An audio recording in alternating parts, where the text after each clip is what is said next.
Hello student, I am Suraj from Varanasi. Board exam को बेहतर बनाने के लिए मैंने समय के अनुसार आपके कोर्स प्रारंभ कर दिया है।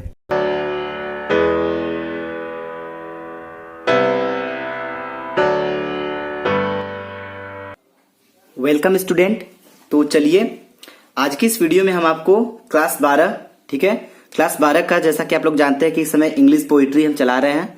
तो ये इंग्लिश पोइट्री का चैप्टर नंबर 4 है। ठीक है, इसके पहले हमने 3 चैप्टर तक के वीडियो को कंप्लीट करा के अपलोड कर दिया है।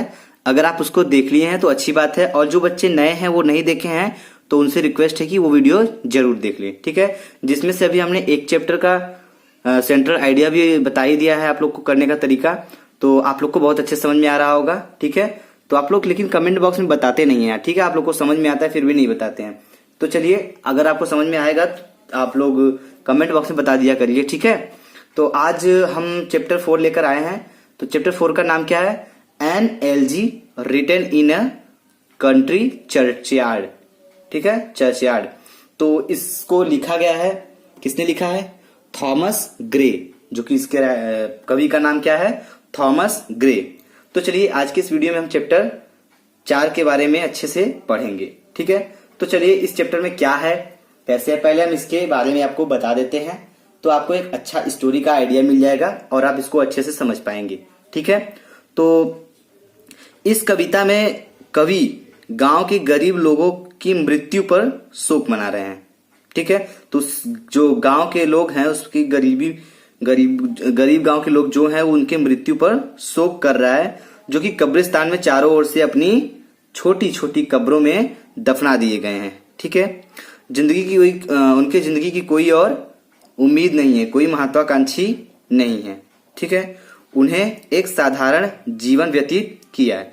ठीक है, तो इन्हीं के बारे में इसमें बताया गया है। तो चलिए इसको हम पढ़ेंगे तो और बताएंगे अच्छे से। ठीक, चलिए तो अब हम स्टार्ट करते हैं।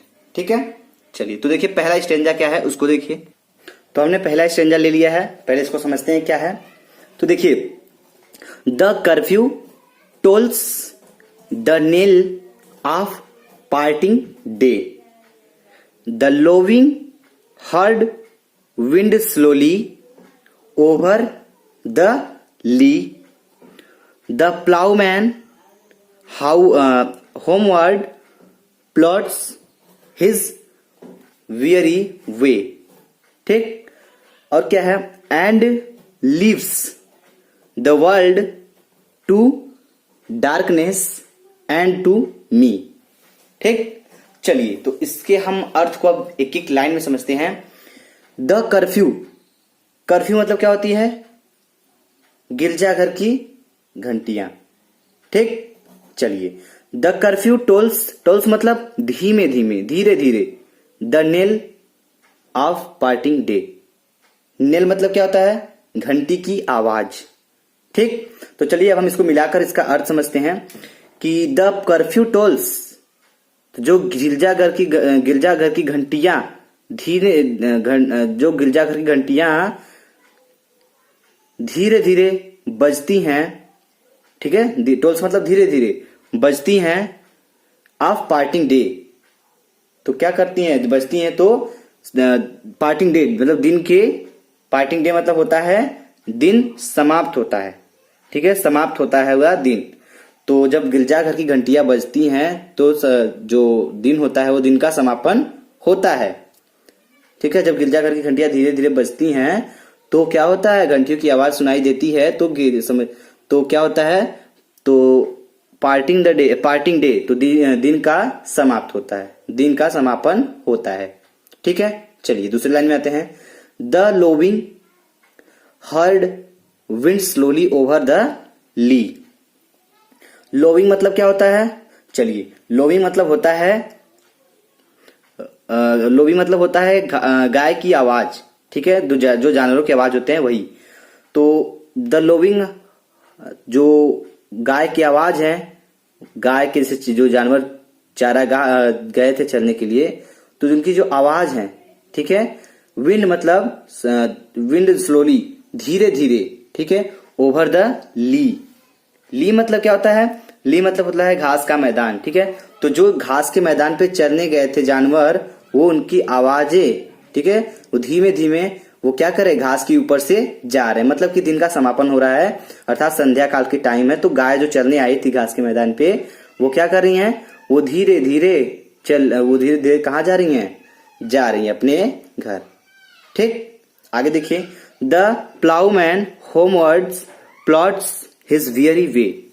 ठीक, तो जो प्लाउमैन मतलब किसान होता है, जो कृषि, ठीक, कृषि क्या है, होमवर्ड अपने घर की तरफ, प्लॉट्स मतलब धीरे धीरे, हिज वेरी वे थके हुए रास्ते पे, मतलब कि जो कृषि हैं वो थक चुके हैं, तो अब क्या है, वो धीरे धीरे अपने घर की तरफ जा रहे हैं। ठीक है, तो वो लोग अपने घर की तरफ धीरे धीरे जा रहे हैं।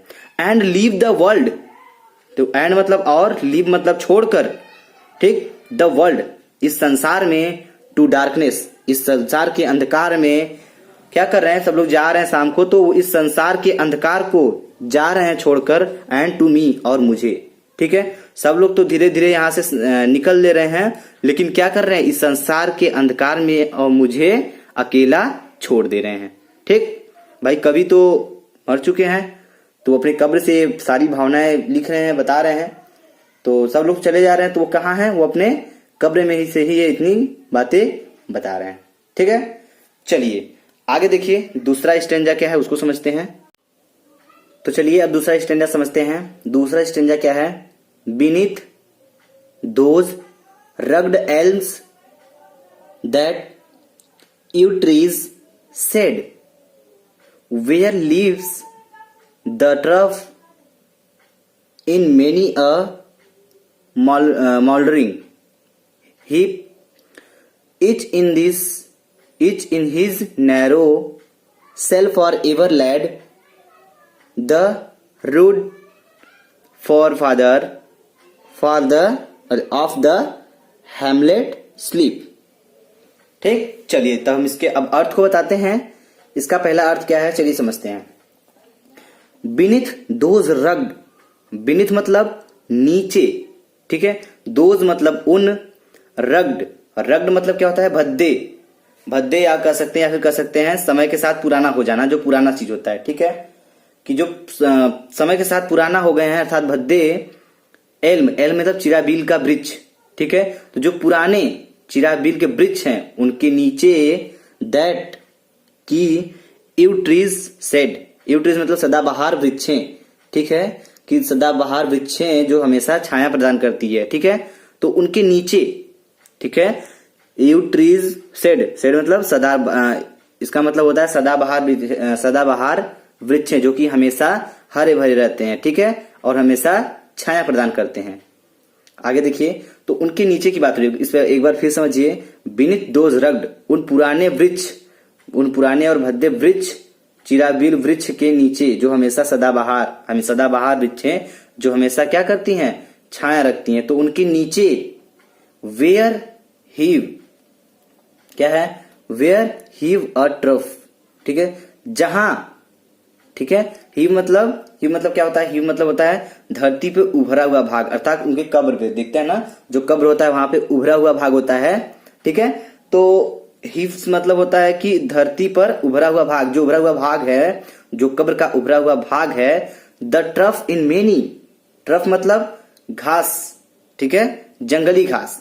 इन मतलब में, मेनी मतलब बहुत से, मॉल्डरिंग हीप, ठीक, मॉल्डरिंग हीप मतलब होता है बर्बाद होना, जो बर्बाद हो रही हैं, कौन सी, जो कब्रें हैं वो बर्बाद हो रही हैं। तो उनके ऊपर जो उभरा हुआ फर्श है, उनके ऊपर क्या है, अब जंगली घास जम रहे हैं।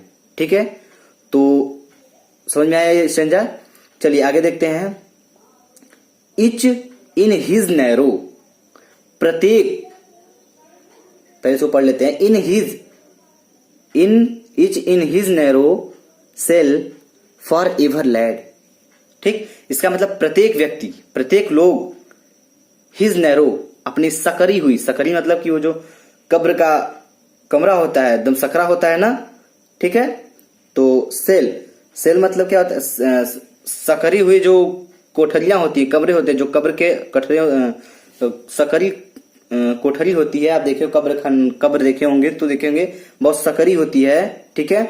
उसी बारे में बताया जाए फॉर एवर लैड, जो हमेशा हमेशा के लिए सो गए हैं उसमें, अर्थात जो मरा हुआ व्यक्ति होते हैं तो देखते हैं आप कब्र में सुला दिया जाता है, तो उनसे क्या मतलब कि गांव में क्या हो रहा है क्या नहीं हो रहा है, जो तो मर गए हैं, ठीक है। तो वही बताई जा रही है कि प्रत्येक व्यक्ति अपने सकरी हुए कब्रों में सेल फॉर एवर, फॉर मतलब के लिए, एवर मतलब हमेशा, हमेशा हमेशा के लिए, लैड मतलब सो गया है, तो वो अपने सकरी कब्रों में हमेशा हमेशा के लिए सो गया है, ठीक।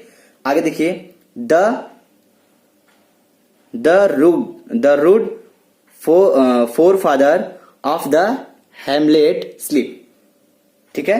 इसका मतलब होगा, देखिए फोर फादर मतलब रुग्ड मतलब क्या होता है, जो गांव के बुजुर्ग, ठीक, जो गांव के बुजुर्ग हैं, ऑफ द हेलमेट स्लीप, तो वो क्या है उसमें, हेलमेट मतलब क्या होता है, उस छोटे से गांव के जो बुजुर्ग हैं जो मर चुके हैं, तो वो क्या है, स्लीप मतलब सोए हैं, किसमें, उन कब्रों में, जो उस छोटे से गांव के पूर्वज लोग हैं वो जो अब मर चुके हैं, तो वो अपने अपने कब्रों में उन्हें वो सोए। तो इस स्टेंजा में वही बताई जा रही है। चलिए एक बार हम इसको फिर से डिस्कस करेंगे एकदम अच्छे से डिटेल्स में।